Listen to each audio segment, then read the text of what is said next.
Praise the lord. ఈరోజు మీకోసం జవం గల దేవుని మాట 34వ కీర్తన 18వ చరణము.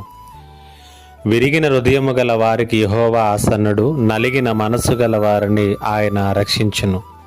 జీవితంలో నిరాశ, భయము, అవమానము, తిరస్కరణ, హేళన అనేటువంటివి మన హృదయములను విచ్ఛిన్నం చేస్తాయి. ఎంతగానో అవి గాయపరుస్తూ ఉంటాయి. అయితే అలాంటి స్థితిలో ఉన్నటువంటి వారిని దేవుడు చూస్తాడు, పట్టించుకుంటాడు అనేటువంటి సత్యము మీలో ఎంతమందికి తెలుసు?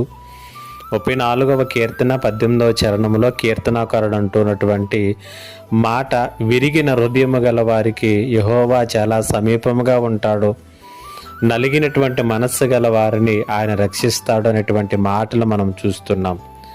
హృదయాన్ని విచ్ఛిన్నం చేసేటటువంటి నిరాశకరమైనటువంటి పరిస్థితులను దేవుడు నిరీక్షణతోనూ, అవమానముతో కూడినటువంటి పరిస్థితులను దేవుడు కీర్తితోనూ, నిందలను గొప్ప గౌరవముతోనూ నింపి ఆనందముతో మన జీవితములను అలంకరింప చేయగలడు. అయితే దేవుడు నీ జీవితమును, నా జీవితమును అలా చేయాలి అనుకుంటే మనము చేయవలసినటువంటి ఒకే ఒక్క పనిని గురించి కూడా ఇక్కడ తెలియచేస్తున్నాడు.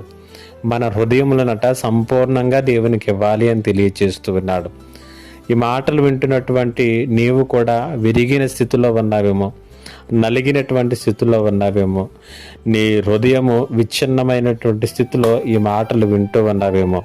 దేవుడు నిన్ను బాగు చేయగలడు. ఆయన దగ్గరికి వెళ్ళు, నీ హృదయాన్ని పరిపూర్ణంగా ఆయనకు సమర్పించుకో. దేవుడు ఈ మాటల చేత మీలో నిరీక్షణను నింపునుగాక. ఆమేన్. ప్రార్థన. మహోన్నతుడైన తండ్రి, నీకు వందనాలు.